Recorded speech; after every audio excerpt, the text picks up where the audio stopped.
How's it going? It's Kevin Kenny backstage at the Meadows with Run the Jewels. LP, Killer Mike, how are we, gentlemen? Well, we're chilling. We're good. Chilling, having a good time. Now, what time do you guys go on?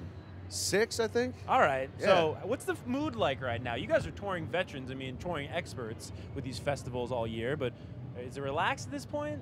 Hell yeah, we're drunk and high. I'm a little nervous. Hence the shades, right? Yeah. That's just but no, the mood's great. I mean, apart from the fact that we want to get on stage. Yeah. The mood is great. Yeah. Right. The I mean, anxiety of waiting. Yeah. My mom is here. I told her that I'm opening for Jay-Z. So. Yeah, I mean, a lot of people feel that way. It's kind of an honor for a lot of that way. artists. Yeah, I told man. all my high school enemies on Facebook, hey, I'm opening for Jay-Z this weekend. How are you doing? Yeah. What you up to? You got to flex on Facebook How's your for job sure. doing unemployment there, guy? Yeah. Remember when you told me I wouldn't be anything? Yeah, exactly. Well, believe it or not, I mean, it's crazy to even imagine this, but we're coming up on a year since Run the Jewels 3. Yeah. And it's probably been a Couple blur months, for yeah. you guys because of this. I mean, you've been on this world tour for how long now? Since the record dropped. Yeah. Wow. Yeah. And is that your element? Is that you guys are hardworking musicians? You just want to be hitting the road and doing Absolutely. shows? Drop records, hit the road. Yeah, Right. absolutely. We like doing two things. We like making records. We like performing them Yeah. in front of people, and we're lucky. We get to we have a really lucky touring career. People want to see us play right now, and we're gonna take it. Yeah, It's- the it's- world over. I mean, want this the is- touring career fish. Yes. Yeah, that's what we're going That's for. right. Okay. Yeah, right. That's Are right. you a big Fish fan yourself? I'm Are you the jam band guy? I'm an Allman Brothers jam band guy, All but right. I will say I've experienced watching one of their shows via the internet, and it was amazing. Like when Really? you see all those people on the same vibe, so I gotta respect it. You know what I mean? Yeah. And I'll smoke and listen to more. Yeah, it's like a culture unto itself. Yeah, you know, I mean, the you jam gotta, band is, culture. it you gotta is. respect it, man. Outkast was the same way. You know, Right. hopefully they'll go back on the road again. I know they came back, but going to an Outkast show was an experience. It was circus-like. You know, it was like going Right. to the fair. Yeah, I mean, you bring up Outkast. We had Big Boy on not too long ago on Billboard Live talking about Boomiverse.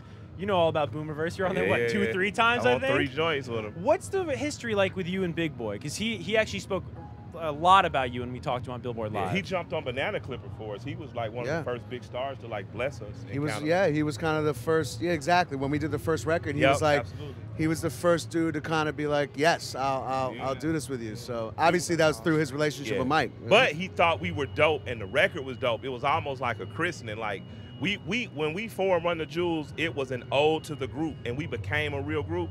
So we have a marker. Like we're not gonna do less than 4 records and say they're classics. We're gonna share each other's verses. Like we had a marker, and Outkast was on there with EPMD, Ball and G, Mobb Deep. You know what I mean? Mhm. So our thing was like a UGK. We wanted to have, when you think of Bun, you think of Pimp, and Big acknowledging that first by giving us a verse, man. You could have sent us to heaven in a rocket. You know, Absolutely, man. and he jumped in the video. So Yeah. you know, I appreciate him. But we're big fans of it. Hopefully we'll cross paths on the road more and get to do the records we did together more for people. Definitely. And he's become a big brother, like to the Word. group. You know what I mean? Like Yeah, he's that's always right. been supportive, and Dre too is supportive of us. And you know, it's an honor to even be in the presence of. Unlike Mike, I haven't been around them as much. You know, so to get to know them through Run the Jewels and to be around them has been a real honor, and just to see that those guys really compose themselves with like honor and respectability, and they treat people well, and it's the way that we want to be and the way that we see the world, you know, and so we just have nothing but appreciation for them. Yeah. True.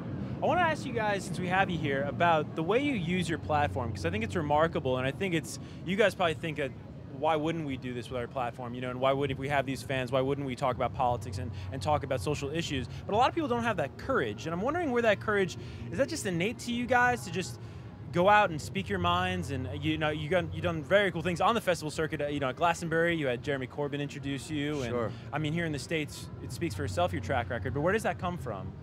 Well, I mean, I think it's one of the things that we connected on when we became friends. But first was a love of rap music and a love of style and a love of influences, and then the other thing was that we both came to it with our own sort of personal beliefs that just kind of really matched up when you boiled them down, you know? Right. When you boiled it down, both me and Mike care about the state of humanity and care about the way that people are being treated. And because the way that we approach our art is that it's really supposed to be a reflection of the full picture of who we are as people, including all the stupid jokes that we think of when we get high, and also if we, the things that come from our heart. And I feel very lucky, despite the fact that we come from different perspectives and different places, that lines up, that our hearts line up as well.